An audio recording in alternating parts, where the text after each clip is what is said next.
الحمد لله رب العالمين والصلاة والسلام على أشرف الخلق أجمعين محمد وآل بيته الطيبين الطاهرين اللهم صل على محمد وآل محمد.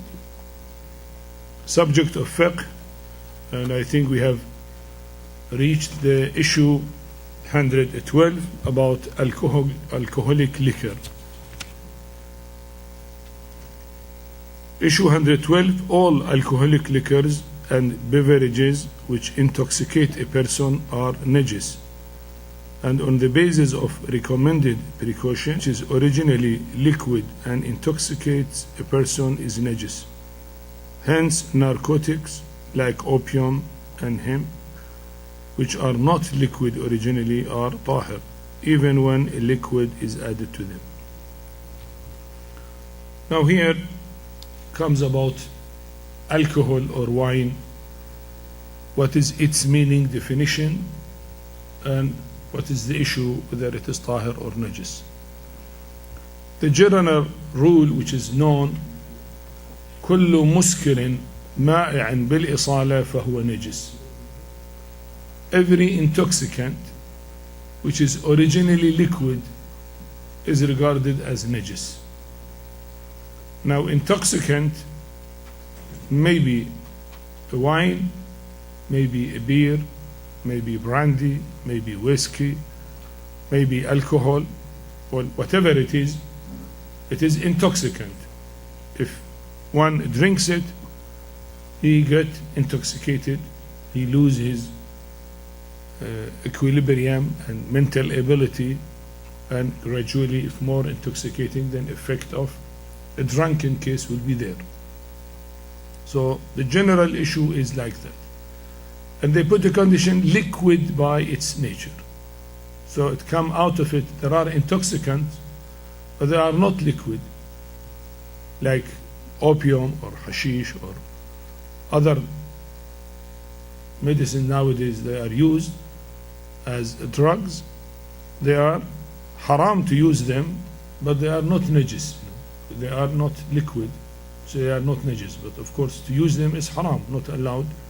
But we are not talking whether it is haram or halal. We are talking whether it is tahir or najis. We talk on this issue. So that is the general way. However, there are some more details here. These details comes about the medical alcohol which is used for medical purposes in operation theater or to clean the injuries and so on. You know, these alcohols are usually the intoxication in the, let us say, wine. The word in fiqh, khamr is wine. The intoxicant part of the wine is the alcoholic part of it. So in beer, they said roughly about 5% alcohol in it, between 3 to 7%. And some other types of wine, maybe 15, 20, 25, 30%. And sometimes the very cheap types is about 40, 45%. But the medical alcohol which is used is actually 99% concentration. That is why it is used for this as a disinfectant. Now, that one is not used usually for drinking because its taste is very bitter, it's not tolerable. You cannot drink it. So concentrated, one cannot drink it. Some who want to get cheap alcohol and to buy them is costly, so they use the medical alcohol and add water to it to reduce it. So if add equal to it, then become about 45%, or become 3 times, become about 30, 35%, and they drink it. So the government, in order not to put tax on that, they put another toxic alcohol, which is methyl alcohol. Alcohol is a medical term used for about 50 types of ingredients. 2 of them only are liquid. The rest of the alcohols are not liquid. Ethyl and methyl are 2 alcohols that are liquid. Then propyl and benzyl and isobenzyl and other types all are not liquid. So these are only two. The alcohol which has effect to drunk the person is the ethyl one. Methyl will lead to intoxication, but the problem with it, it is poisonous to the body and especially to the optic nerve of the eye. And if it is used, one will get blind, will intoxicate the nerve of the eye, optic nerve, and then one will get blind. So that is why methyl alcohol cannot be used for drinking, because it is intoxicant. It's very intoxicant. Now on wine, the government is putting a lot of taxes. That is 80% of its cost is tax for the government, so that it will be costly, the people should not use it. While for medical alcohol, the government wanted to be cheap because it is for medical purpose, like medicine. There is no much taxes on it. And because the people may misuse that and reduce it with water, so the government denatured it by putting another type of alcohol, which is methyl alcohol, and that is toxic, and then it is not suitable for drinking. Or if somebody by mistake drink it, then he will get blind. And if he drink too much, then he might die, because that is intoxicant for all the body. So that is, in short, about chemistry of alcohol. Now the question comes, when Sharia says every wine, the term in khamr, what does wine means? Here fuqaha, the ulama, have many views. One of them, the first view that we already mentioned, that wine means khamr, which is used in Sharia, means any intoxicant liquid. So any liquid, whatever you call it whiskey, you call it brandy, you call it beer, you call it alcohol, whatever you call, if it is intoxicant and if it is liquid in its nature, then it is the same what Sharia is talking about, and that is najis. Okay, that is one view. The second view is the view of late Ayatullah Sayyid Abu al-Qasim al-Khoi. He said, no, Sharia is looking for the wine which is used for drinking, because that is what we call wine. Not every liquid intoxicant. So if there is a liquid intoxicant but not used usually for drinking, that is not called wine. So in that case, the medical alcohol is regarded as tahir, because that is not used for drinking. Actually, it is not suitable for drinking, unless water is added to it, otherwise by itself is not suitable for drinking.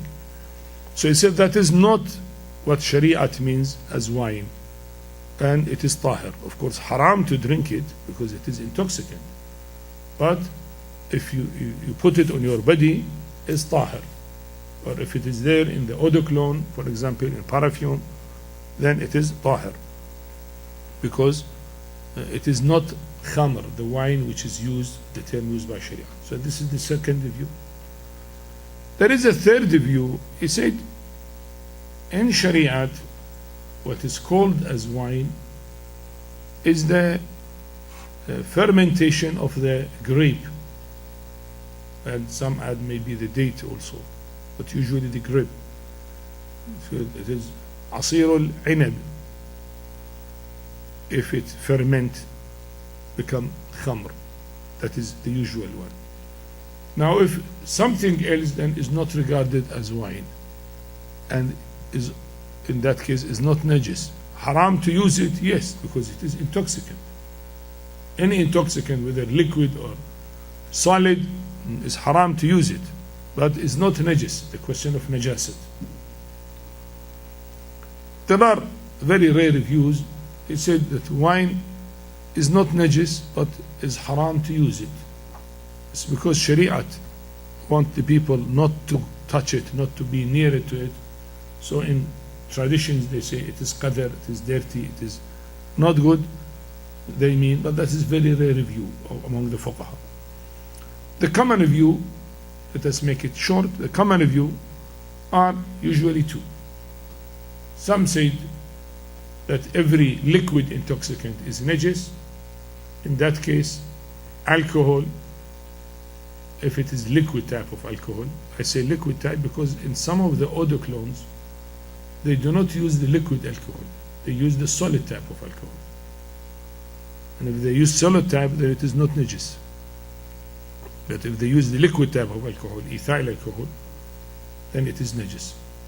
In the medicine, if they use ethyl alcohol, which is usually, then, well, according to this group of fuqaha, it is najis because there is alcohol in it. In another group of fuqaha, they said, no, what is meant is only alcohol which is used for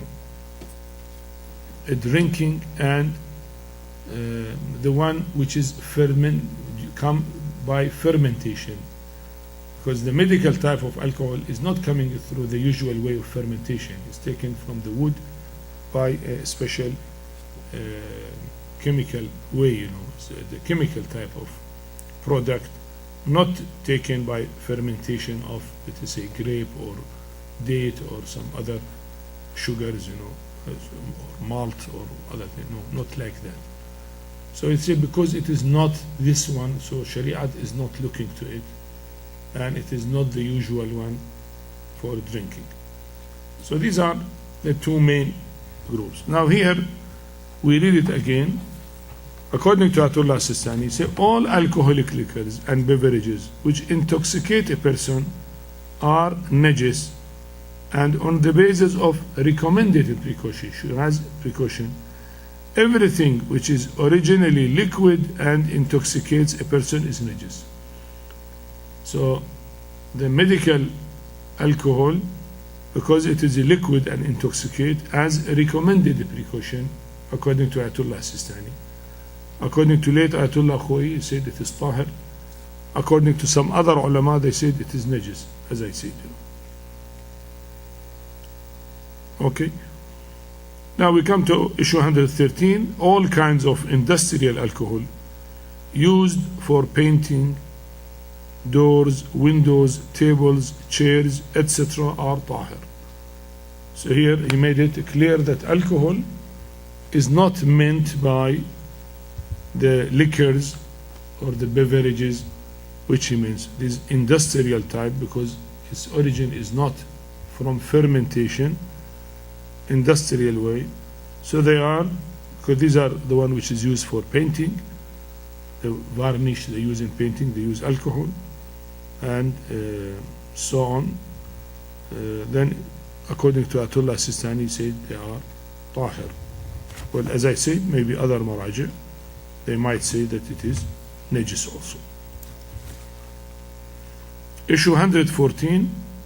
If grapes or grape juice ferments by itself or on being cooked, they are tahir, but it is haram to eat or drink them. Now sometimes if you use grape juice in sun, it will ferment, So here, whether it is najis or not, he said it is tahir, not najis, but it is not allowed to consume it. And also if it is cooked, they are tahir, but it is not allowed to drink it, or if it is with food, to eat it. Yes.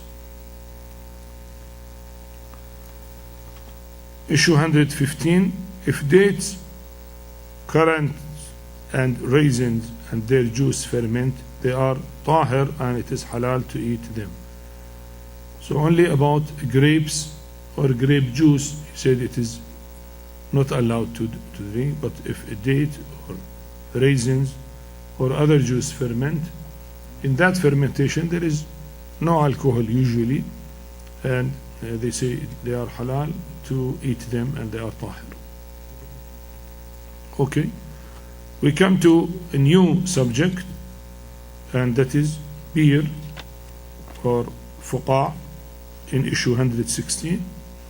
Beer which is prepared from barley and is called abajo or ma'u sha'ir is haram, but there is ishkal in its being najis.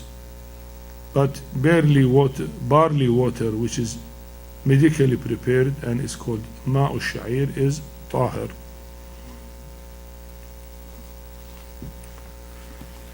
Well, what is ماء الشعير and what is the beer?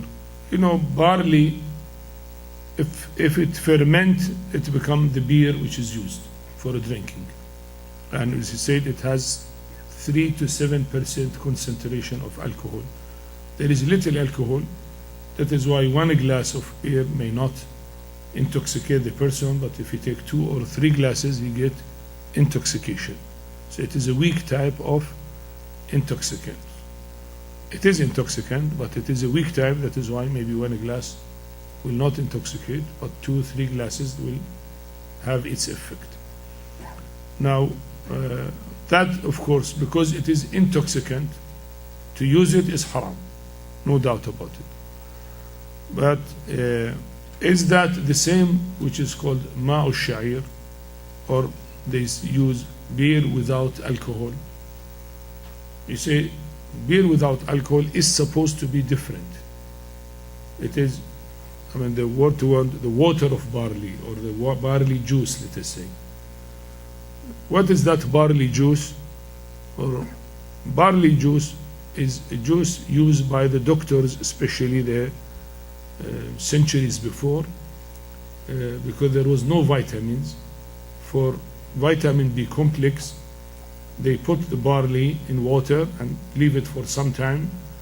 The vitamin B complex from the skin of the barley will be mixed with the water, and then that water will be a water of multivitamins or B complex type of vitamins. So that is used by the doctors. Here he wants to say that fuqa or beer is not the same like barley juice. That is a medical thing and has no alcohol in it and is not fermenting. But here, for making beer that is fermented and there is alcohol in it, and then its rules and regulations are different. So he said, well, better to be avoided, because he said there is ishkal in being najis. Ishkal here means that obligatory precaution, and we have to avoid it, or we may do taqlid of some other marja on this issue. So it is najis, but because it is intoxicant, so its drinking is haram. And he wants to say that ma'u sha'ir, let us say barley juice, is not the same like beer, which is used as intoxicant. This is common question. The people ask that there is in the market some syrups they call beer without alcohol, or they call ma'u sha'ir. So he said, can we use it or not? Well, the answer is, I don't know. If it has alcohol in it, like beer, 3, 4, 5, 6%, then it is beer. If there is no alcohol in it, and it is only like juice, special type of juice they make it, and because it has some vitamins useful for health, then if there is no alcohol, it is okay and allowed to use it. But some say there is, maybe in laboratory you can find 0.5% alcohol in it, due to some fermentation which might happen in normal temperature. But the answer in Sharia, that 0.5% is called, as we said, mustahlak, consumed. And that amount which is too little, which is regarded as nil and consumed, will not make it najis. Because apparently it is not intoxicant. And that amount is a consumed amount. Okay, we come to number 10 of the najasat. Sweat of an animal who persistently eats najasat. Issue 117, the perspiration of a camel which eats najasat, and the perspiration of every animal which is habituated to eat najasat is najis. Now it depends on food given to the animals. In Islam we need even food which is given to the animal to be tahir food and not najis food. So if now they make a special food for animals and they put blood in it, or they put the intestine of other animals in it, and naturally that blood and intestine are najis, and animals are eating that food only, then those animals called here al-jallala, and their meat is haram to eat, and their sweat is also najis. Sweat of their body is najis. So that one has to be careful about the food given to the animals, because that is important. Issue 18, the perspiration of a person who enters the state of janabat by haram act is tahir, but on the basis of recommended precaution, a prayer should not be offered with the sweat. Similarly, sexual intercourse with the wife in her menses knowingly will be considered as janabat by haram act. This issue is about the araq al-junub min al-haram, the sweat of somebody who become in a state of janabat, but from haram way. Let's say use masturbation, or God forbid adultery. So now his perspiration, according to some, is regarded as najis, and his cloth, underwear, all will be najis by his perspiration. According to Ayatullah Al-Sistani, he said no, his perspiration is not najis, but as recommended precaution, he should not offer a prayer with those dress. I mean, actually here it is said there are three views. One view, his perspiration is najis, and naturally he cannot offer a prayer with the dress which is after perspiration, because become najis. The second view, his perspiration is tahir, but is not allowed to offer a prayer with that dress. You have to change the dress, and naturally has to take a bath, but after taking bath, ghusl, then he should not use the same cloth, so he should use another cloth, because his janabat was from haram. If it was from halal, he can use the same cloth, no problem. But now, question here, if it is haram. The third view, according to Ayatullah Al-Sistani, he said his perspiration is tahir, and even you can pray with that dress, but as a recommended precaution, you should not pray with it, not as an obligatory precaution. So these are different views. If you read the views of other ulama to say is najis, you should not be astonished, because there are many views here. Issue 119, if a person has sexual intercourse with his wife at a time when it is forbidden, like the month of Ramadan, during fasting, his perspiration will not be classified with the perspiration of those who become mujrim by haram act, because the act is not haram, it is with his wife, but the time, because in Ramadan month is not allowed, then it is haram. Issue 120, if a person in janabat by haram act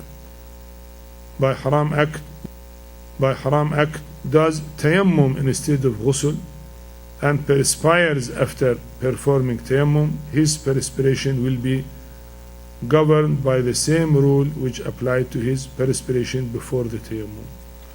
Now, if he cannot make ghusl for any reason, medical reason or no water, and he do tayammum, not wudu, for the prayer, tayammum instead of ghusl, the question is this tayammum is regarded like ghusl or not? If he has janabat from haram and he perform ghusl, naturally his perspiration after ceremonial bath become tahir. But now for any reason he cannot perform ghusl, and his duty is to perform tayammum. If he do tayammum instead of ghusl, will his perspiration also will be tahir? He said no. Unless he perform ghusl, then his perspiration before tayammum and after tayammum have the same case.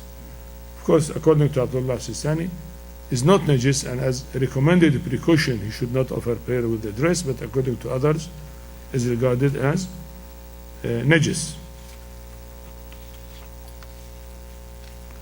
Issue 121, if a person becomes mujrim by haram act and then engage in lawful sexual intercourse with his wife, the recommended precaution for him is that he should not offer prayers with his perspiration, but if he has lawful intercourse in the first instance and then commits the haram act, his perspiration will not be treated as the perspiration of a person who has become mujrim by haram act. You know, if first he commit haram thing and then halal, because at the beginning it was haram janabat, then his perspiration is regarded as in haram. But if it is reverse, in the beginning he was already in a state of janabat, by halal intercourse he was already in janabat, and then second janabat happened, he said, well, here he has to make ihtiyat, and he mentioned that as recommended that he should regard it as junub min al haram, as janabat from haram. I think it's sufficient for today up to this much, and inshallah we'll continue in the next session. Walhamdulillahi Rabbil Alameen, wa sallallahu ala Muhammad wa alihi at-tahirin.